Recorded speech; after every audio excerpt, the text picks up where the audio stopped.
In a cynical age, I still believe that we must summon people to a vision of public service. There is nothing more powerful than an idea, and the individuals who are prepared to witness and work for it. And the insights, the skills, and the conscience and the character of those who lead are formed first of all in the classrooms where they are taught. Education is the seedbed of a free society.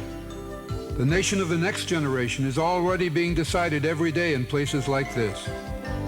For the students who sit at these desks now will someday stand and speak and vote from the desks of the House and the Senate. The first Speaker of the House in history from west of the Rocky Mountains.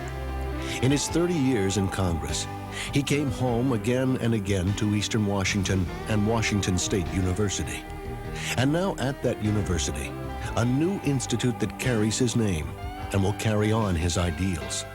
The Thomas S. Foley Institute for Public Policy and Public Service. I am very glad that we're going to have an institute named after Tom Foley at Washington State University. I think that the university has made a very wise decision. Tom Foley represents the very best in public service, a person who is totally dedicated to serving the country, our state, and the 5th Congressional District. He's a brilliant man with a great mind and a very effective leader. He was able to get people to face up to some very difficult problems facing our country and do it extraordinarily well. And I think he's a great role model and example for the future leaders of our country, many of which I hope will come from Washington State University. Raised in Spokane, where his father, a judge, taught him to prize integrity above all else, he studied history and government in college, and after law school entered public service as a young prosecutor and then assistant state attorney general.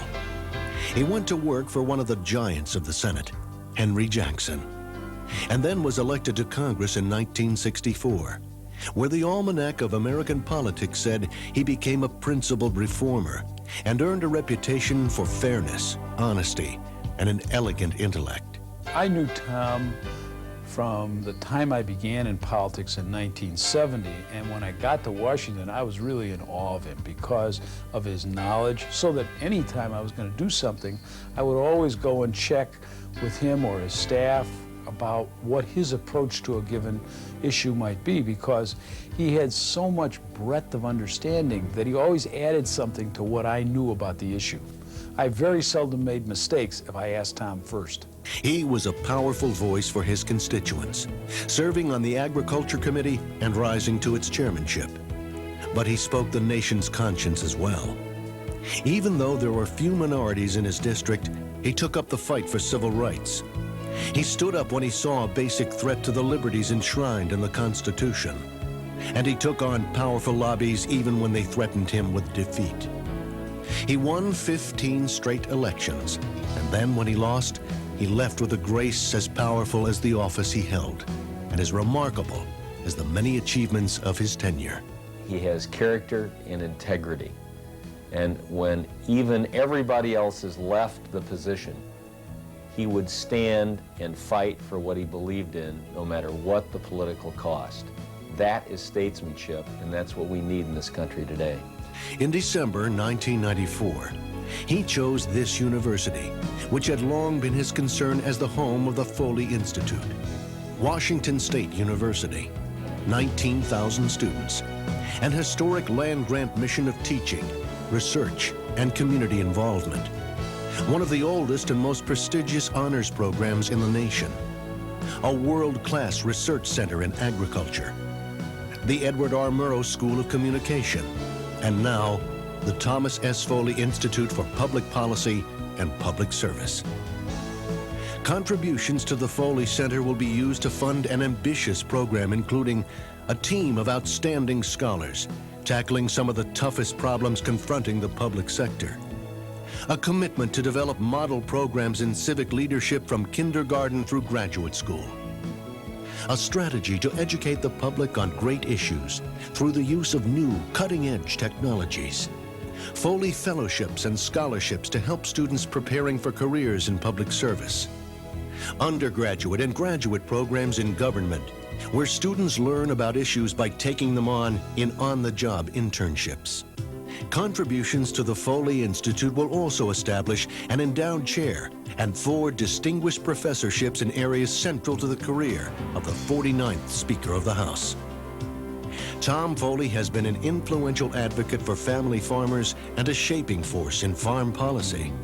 Now, the Foley Institute's distinguished professor in agricultural policy will continue that work. Tom Foley has been a pioneer of environmental protection, who knows firsthand the natural gifts of this special part of America. Now that work will be continued by the Foley Institute's distinguished professor of environment and natural resources. Tom Foley has been a voice of reason and civility, even when the debates have been shrill, rancorous, or unyielding. Now that cause will be advanced by the Foley Institute's distinguished professor of media and ethics.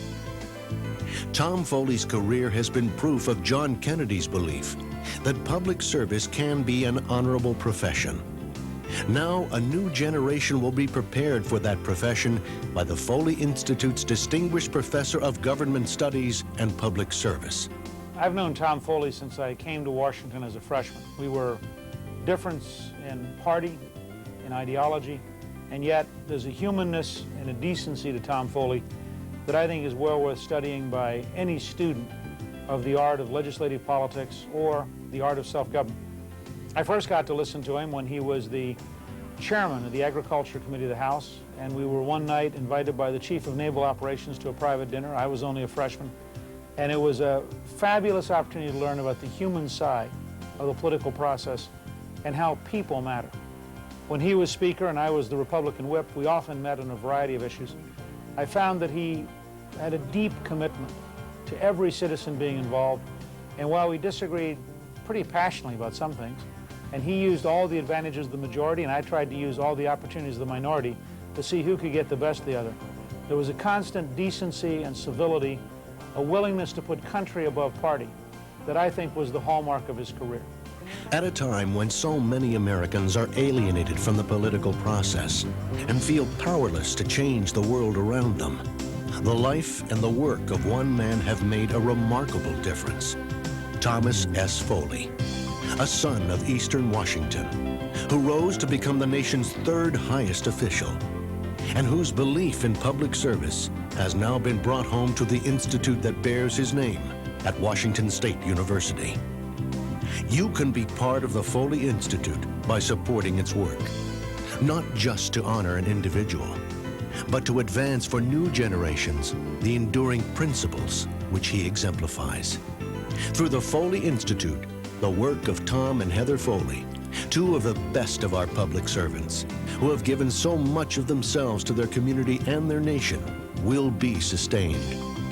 The first Speaker of the House from west of the Rocky Mountains. And now, with the Foley Institute, WSU will become the first university in the West with a leading role in developing civic literacy and a commitment to public service. If anyone asks what kind of future we should envision, I always answer, look to the values we are teaching our children. We all know that government has a decisive role in education, but I think we sometimes forget that education ultimately has the decisive role in government. For in the end, it determines more than anything else whether we will have citizens and leaders of honor, judgment, wisdom, and heart.